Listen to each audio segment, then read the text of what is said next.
Hello, I'm Dr. Basil Considine, and I'm here from the ACU Online Writing Center, and today we're going to have a chat about how to make patient education infographics.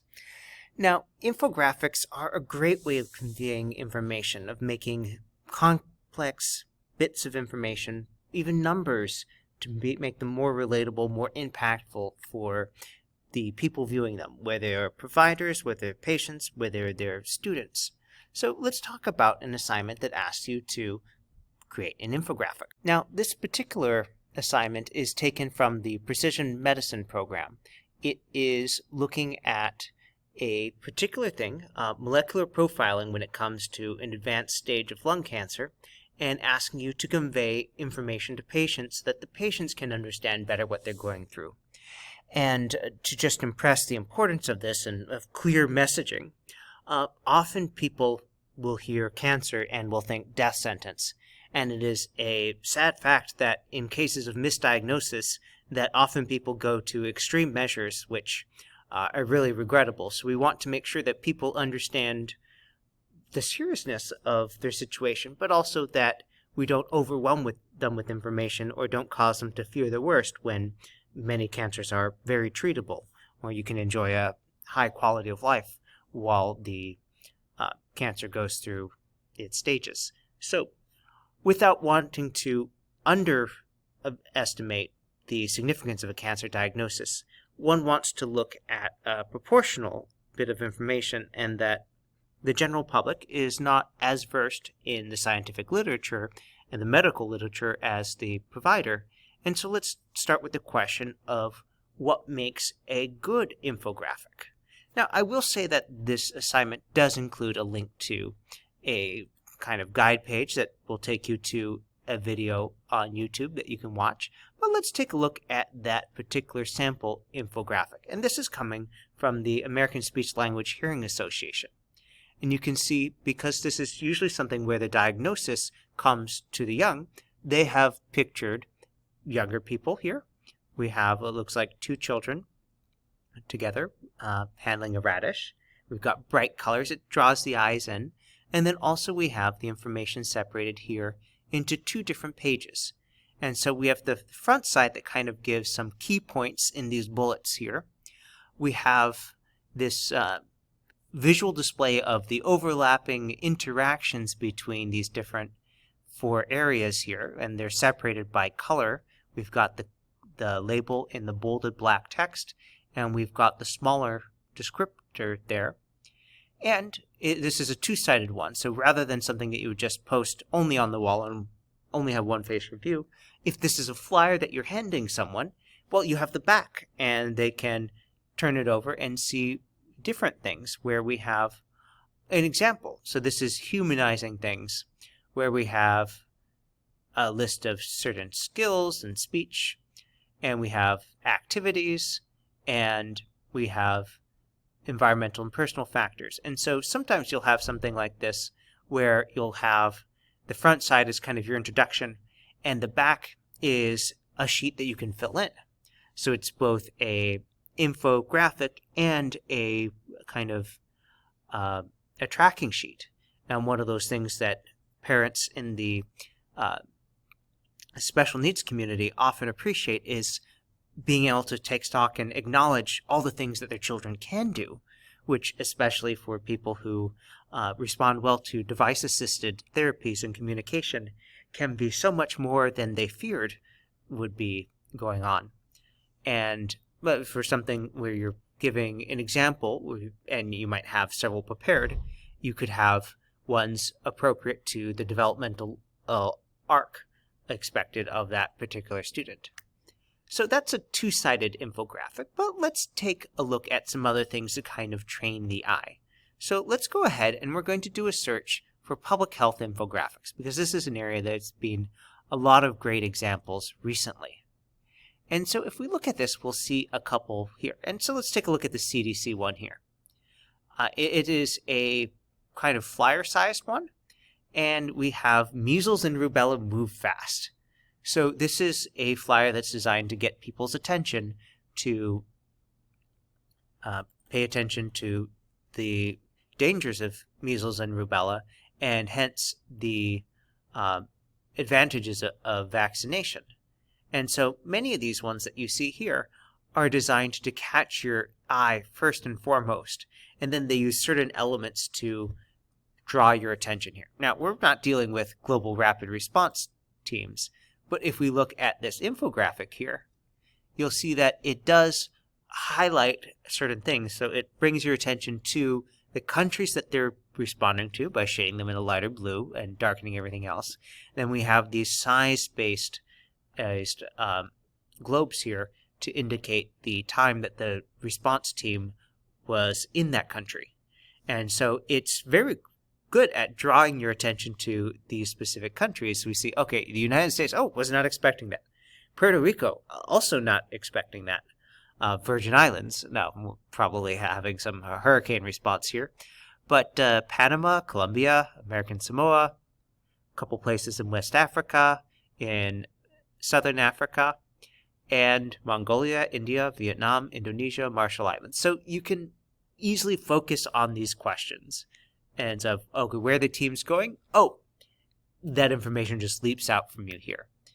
But if we were to look at some of those other examples here of education here, so again, without your having to know the particular countries involved, this infographic, for example, by the use of color, you get a sense of severity really quick. And so just looking at the legend here with the different prices, you're like, oh, dark is a lot. Dark is a lot of money. The darkest color here means 10 billion plus. And that's enough to definitely care about. Also, look at this infographic, how they've used different colors. So that they're talking about diseases, and so the use of gray. Gray is generally not considered great. So gray, we have these 4 diseases that our attention is being drawn to: SARS, Zika, H1N1, Ebola. If it was being made more recently, we'd probably have COVID in there. And then you can see how the different information is clearly separated, both in terms of clear space around the text, and also we have the information sorted into different categories, each of which has their own color coding. And so your eye is drawn from one to the other. And so if we're looking at the gray, we read all the diseases like, oh, these are all important. And this one does have arrows that kind of direct your eye around. So if you have no other entry point, you're likely to start someplace and then go clockwise around here. So these are all things that help draw the eye. There's also another philosophy that's used in some infographics when you have more space, of drawing your attention to one specific area first. And so if we look back at this measles and rubella one here, it's drawing us to measles, rubella, and sandwiched between we have things like brain damage, deafness, blindness. Those are very important. So that helps draw your attention in. Let's go back to that assignment now. And so if we look at this, it's asking you to convey some complex information, which includes molecular targets, the presence or absence with these 2 different cancer types, which are non-small cell and small cell lung cancers. And we have the therapies and at least 2 to 3 molecular testing options. Now, something that I'll say, the more things that you're trying to convey in a small piece of paper, the harder it is to make sense of them. Now, you can do yourself a solid favor if you are designing your first infographic and not trying to put everything on one page and not trying to put it in too small a page. So landscape or portrait, if we're dealing with 8.5 by 11 an inch paper, that is a good amount of space to work in. But if you say, okay, I'm going to set 2 pages here, front side and back side, okay, then that gives you a lot more room in separating this information. And the first question then is, how might you cluster this? And here we have the molecular targets, where we have 2 things that are fitting into that. And then we have testing and therapy, which also can be clustered logically. So one way that you could treat a task like this is to say, all right, I'm going to have one page that has one related set and one page that has the other. Now, if we go back to the example here, you'll see that there is a similar delineation where this is kind of your introduction here. Understand some of the basic functions of it, understand, oh, this isn't some random set of guidelines, this is coming from place of authority. So this is establishing things. And then this is drilling in on, okay, how do we make this personal? Now, with the task here, another way that you're probably going to be separating things is that you have two areas here, non-small cell lung cancer and small cell lung cancer. So let's take a look at the examples that we have here on the CDC website. Now, CDC is dealing with a lot of stuff, but if we're looking for a compare-contrast, well, let's see. We have the HIV/AIDS, which are closely related, with malaria, Chagas. So this is an example of focusing on one. Polio. Now, measles and rubella. So this is the one we're starting with. So again, this is taking information that deals with a complex subject, as indicated by they're trying to tackle it with videos, social media length, longer, image library, which, by the way, you can draw on for creating an image. Anything created by the government is automatically placed in the public domain. So anything on the CDC website you can use, although you'd want to attribute your source, of course. But looking at this, we have, all right, so if you're taking a 8.5 by 11 piece of paper, how would you divide that? And let's go back here. You can see we have this long columnar approach. That is basically taking two pieces of paper. Let's get that graphic up. So if we had half of these on one side and half of these on the other, you more or less be filling it. Now this last one here, that's kind of an eye-catching message, a great slide to end on, but if we're making a flyer, we can probably leave that out. So if we have one page of paper that has this eye-catching stuff and showing the linkage here, which could be, in the analogy for this assignment, are targets versus the therapies, or could be treating one cancer on one side and one cancer on the other. Some infographics about this, so if you're trying to convey the severity and the importance of proactive therapy, for example, this takes one page and you divide it into two separate larger spaces, one half here, one half there. So these are all ways that you can make use of the space. And you'll note that these do have that eye-catching graphic to go with, a piece of text to go with it, or an eye-catching number to go with that. Now that could just be written as 75%, but the red and blue goes with this kind of red, white, and blue, and because this is the only area that has the red, it draws your eyes there. All right, now there are plenty of tools that are discussed here, and you can in fact watch a Writing Center video where we talk about how to make infographics using Microsoft Word. But let's talk about the last thing here, which is advantages and disadvantages. So when you're evaluating the pros and cons, or trying to make sense for the patient to be able to look at this and understand what you're telling them, it is helpful if you have something that is giving them the information in a way that lets them add things up. So something like this Diabetes in the Americas chart, this is more information about the disease and might be less helpful for what you have in mind, because it is giving them a lot of information but not really weighing it. Now, if we look at these here, let's take a look at some of the examples here. So this is instructional. This is information about. Now, this is talking about what to do. So this example here, which would roughly fit on an 8.5 by 11 piece of paper printed. So this is telling you a set of actions to do. And so it's divided the key actions into these points here. So this is convincing you, this is convincing you, this is telling you things to be done, including advocacy and action. And you can see we go to the action first and then the advocacy, so in order that you want the patient to be paying attention to it. Now, this is an interactive infograph, so probably not something you want to work on too much right now, but let's take a quick look.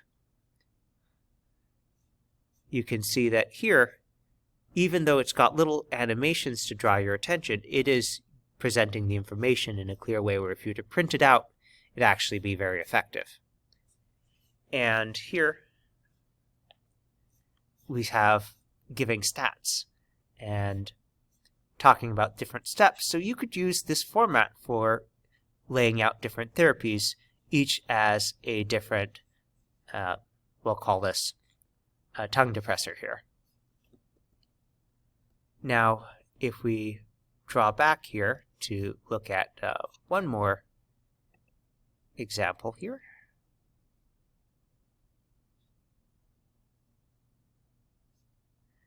So one of the ways that you can convey information about therapies is by taking this sort of, let's visualize the information. So if you wanted to show the most common therapies, you could use comparative pie charts to divide the prevalence of different therapy for a different disease. Or for that matter, when you are presenting small cell and non-small cell lung cancer, you can show the relative percentages of it, which is sometimes great just for humanizing the disease to the patient when they may feel, oh my gosh, I'm all alone, and you have, oh, well, it affects this many people. And then that helps them know that, oh, yes, the therapies have been tested.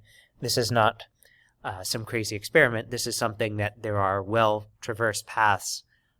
There is a known way forward for treatment and hopefully remission for many of these cancers. All right, so going back to our topic here, you want to first think about how you might divide this information. And what do you want the patient to be paying attention to?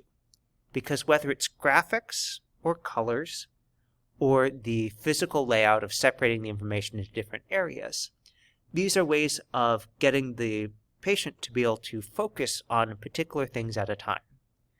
And even at the most fundamental, if you took a piece of paper and you divided it into 4 quadrants and separated it into those 4 areas that you're going to break down the information.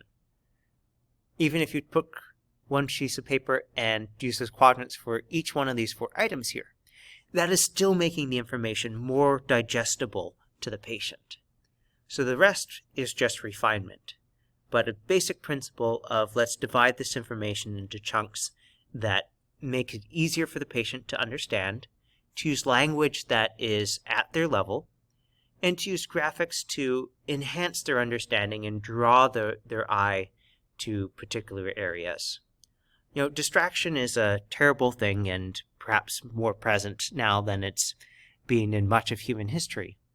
But a piece of paper is a tangible thing in the hand, and if you design an infographic that divides the information, that uses things like colors and graphics to control where the eye looks at different points, you can help make your patient's experience with something terrible like cancer a whole lot more manageable, more digestible, more understandable. And I think that's a great thing. All right. As a last thing, I did say that the Online Writing Center had a infographic webinar, and I wanted to show you this one here. It will talk you through how to create an infographic, and if it is something that comes up in your assignment, to cite your references appropriately in APA style. If you have any questions, please feel free to send us an email at onlinewritingcenter@acu.edu. Go to my.acu.edu and click on the Resources tab to get a link to the Online Writing Center portal, and feel free to visit us online for access to videos for this and other webinars. Have a good night.